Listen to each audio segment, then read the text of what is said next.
रहमानिर्रहीम। अस्सलाम वालेकुम। आज सी लैंग्वेज में हम जो प्रोग्राम बना रहे हैं उसकी स्टेटमेंट है write a program that inputs a positive integer number. यानी हमने इनपुट करवाना है और कितने नंबर्स को इनपुट करवाना है, एक को, और उसके लिए कंस्ट्रेंट क्या है कि वो पॉजिटिव इंटीजर नंबर होना चाहिए। तो पहले हम इनपुट की कोडिंग कर लेते हैं, क्योंकि प्रोग्राम की कोडिंग हमें पता है कि प्रोग्राम किससे शुरू होता है। Hash include stdio.h, hash include canaio.h और एंगल ब्रैकेट वाइड मेन, और वाइड मेन के एंड पे कोई स्टेटमेंट टर्मिनेटर यूज़ नहीं होता, यानी सेमी कॉलन को यूज़ नहीं करवाया जाता। फिर डेलीमीटर्स आ जाती हैं और that input a positive integer number. Integer number है तो उसके लिए हम डाटा टाइप लेंगे इंट और एक वेरिएबल को डिक्लेयर करवा देते हैं। फॉर एग्जांपल नम वेरिएबल हम लोग ले लेते हैं उसका नेम, और स्टेटमेंट टर्मिनेटर ले लेते हैं। इसके बाद हम लोगों ने क्या करना है, CLR फंक्शन को यूज़ करते हैं और स्टेटमेंट टर्मिनेटर ले लेते हैं। प्रिंट एफ फंक्शन है जो कि आपके यूज़र को मैसेज कन्वे करवाएगा कि computer is waiting for an input, तो कोई ना कोई वैल्यू आप क्या करें, इनपुट करवा दें। तो यहाँ पे हम टाइप कर देते हैं यूज़र के लिए मैसेज, एंटर आ पॉजिटिव इंटीजर नंबर। ठीक है, ताकि यूज़र को पता हो कि उसने एक ऐसा नंबर एंटर करना है जो कि नेगेटिव नहीं होना चाहिए और वो इंटीजर होना चाहिए। स्कैनएफ फंक्शन यूज़ करते हैं। किस हेडर फाइल का ये फंक्शन है, stdio.h का है। इसके दो पार्ट होते हैं। पहला पार्ट डबल कोटेशन के अंदर फॉर्म स्ट्रिंग जिसे हम कहते हैं, हम सिर्फ किसको यूज़ करेंगे, फॉर्म स्पेसिफाइज को यूज़ करते हैं। फॉर्म स्पेसिफाइड डी यूज़ किया जा रहा है क्योंकि हमने जिस वेरिएबल के अंदर वैल्यू को स्टोर करवाना है वो उस वेरिएबल की डाटा टाइप क्या है, इंट है। फिर एड्रेस ऑपरेटर है। एड्रेस ऑपरेटर बताता है कि ये वेरिएबल मेमोरी में कहाँ पर क्रिएटेड है, जहाँ पर इसकी जाके वैल्यू स्टोर होगी, और स्टेटमेंट टर्मिनेटर। नेक्स्ट आगे हमारे पास है from the keyboard displays it's in reverse order या रिवर्स नंबर, यानी कीबोर्ड से ये यूज़र से वैल्यू लेगा और उसको किस फॉर्म में डिस्प्ले करवा देगा, रिवर्स फॉर्म में डिस्प्ले करवा देगा।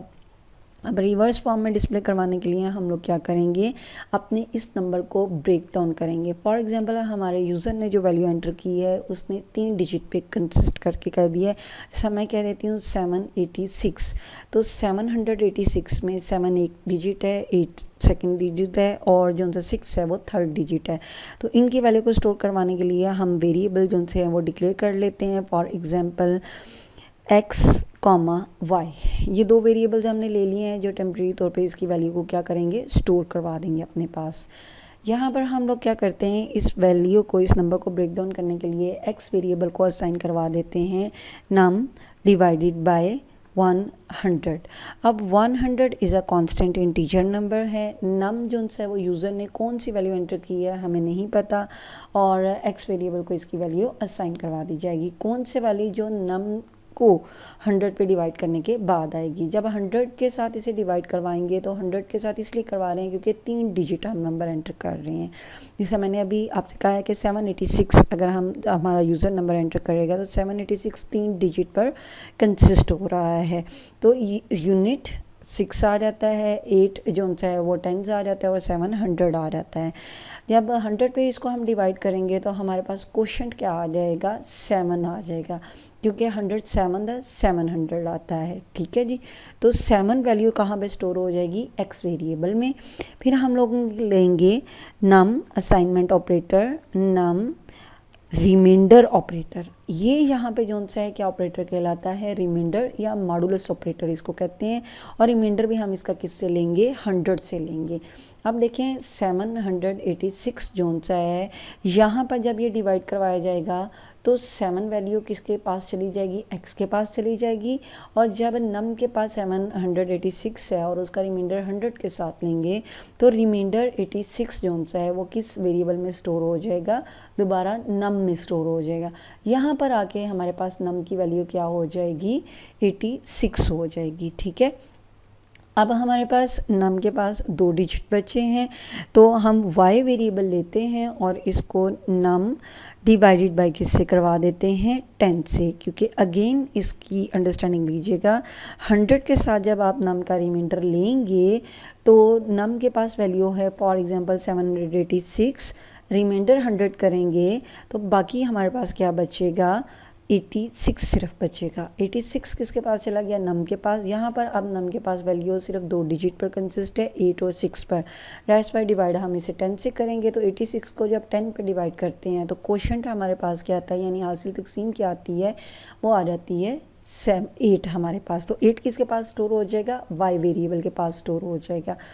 इसके बाद हम लोग क्या कर देते हैं, नम असाइनमेंट ऑपरेटर, नम रिमाइंडर ऑपरेटर 10। रिमाइंडर अब हमारे पास क्या बचता है, 6 बच जाता है। तो 6 किसके पास चला गया, हमारा नम वेरिएबल के पास चला गया है। तो जो 786 यहाँ पर यूज़र ने इनपुट करवाया था उसका एक हिस्सा यानी एक डिजिट कहाँ पे स्टोर हो गया, एक्स वेरिएबल में। उसका दूसरा हिस्सा, दूसरा डिजिट कहाँ स्टोर हो गया, वाई वेरिएबल में। और तीसरा कहाँ पे स्टोर हो गया है, नम वेरिएबल में। अब हम इसको करते हैं, यूज़र को प्रिंट एफ करवाते हैं यानी वैल्यू डिस्प्ले करवा देते हैं। और वैल्यू हम कैसे लेते हैं, यहाँ पे डिस्प्ले करवाने के लिए हम यहाँ पे टाइप कर देते हैं, यानी मैसेज हम यूज़र को इस तरह कन्वे करवा देते हैं, the value in reverse order. कि रिवर्स जो सा है ऑर्डर में हमारे पास वैल्यू किस फॉर्म में आ रही है, फॉर्मेट स्पेसिफाइड डी, फिर स्पेस नहीं देते हैं हम लोग, अगेन फॉर्मेट स्पेसिफाइड डी और फिर फॉर्मेट स्पेसिफाइड डी। तो रिवर्स होने के बाद जो पहली वैल्यू थी यानी 786 किस वेरिएबल के पास चला गया, नम के पास। तो हम यहाँ पे टाइप करते हैं नम, फिर 8 किसके पास चला गया, वाई के पास, और एक्स के पास क्या चला गया, 7। तो इसी तरतीब से हम इसको यहाँ पे टाइप करके प्रिंट करवा देते हैं। लेकिन उससे पहले हम आउटपुट जो उनसे वो अपनी कहीं रिज़र्व करवा लेते हैं, किसी वेरिएबल के पास स्टोर करवा लेते हैं, ताकि हमें पता चले कि ओरिजिनल जो वैल्यू है वो किसके पास स्टोर हुई है। तो वो मैंने वेरिएबल ले लिया है n, और यहाँ पर बल्कि हम n ना भी लें यहाँ पर वेरिएबल, तो पहले हम नम की वैल्यू जो सी है उसको प्रिंट करवा लेते हैं, यानी वैल्यू बिफोर रिवर्स ऑर्डर। तो print F parenthesis double quotation, और डबल कोटेशन में हम लिख देते हैं the value before reverse order. Order का मतलब हुक्म नहीं है, तरतीब है यहाँ पर। और फॉर्म में स्पेसिफाइड डी, कॉमा के बाद यहाँ पर क्या लगेगा, हमारे पास नम, क्योंकि नम के पास रिवर्स होने से पहले हमारी वैल्यू क्या है, वो स्टोर हुई है। इसके बाद हम यहाँ पे ले लेते हैं गेट सी एच पैरेंथेसिस और स्टेटमेंट टर्मिनेटर, जो टेम्परेरी तौर पे हमारे प्रोग्राम की एग्जीक्यूशन को क्या करेगा, स्टॉप कर देगा। Alt + F9 लेते हैं, कंपाइल करते हैं अपने प्रोग्राम को, और यहाँ पे चेक करते हैं कि जी एरर क्या है। y is assigned a value that is never used. y को एक ऐसी वैल्यू दी गई है जिसको इस्तेमाल नहीं किया गया। वो किस वजह से, यहाँ पे देखें ये सिंटैक्स एरर जनरेट हुआ है कि जो डबल कोटेशन है हमारा कंट्रोल स्ट्रिंग का लगना था, वो कहाँ पे यूज़ होना है, यहाँ पर। और यहाँ पे जो है हम इस डबल कोटेशन को ख़त्म कर देते हैं। तो वैल्यू इन रिवर्स ऑर्डर में अब जो वेरिएबल डिक्लेयर किया गया था उसकी वैल्यू अब हम यूज़ कर रहे हैं। Alt + F9 करते हैं और फिर कंट्रोल + F9 करके इसको एग्जीक्यूट करवाते हैं। यूज़र ने फॉर एग्जांपल वैल्यू एंटर कर दी है 786, जैसा मैंने भी टाइप कर दिया, और एंटर की प्रेस करते हैं। तो the value before reverse order 786 है, लेकिन the value after reverse order क्या है, 687 आ जाता है।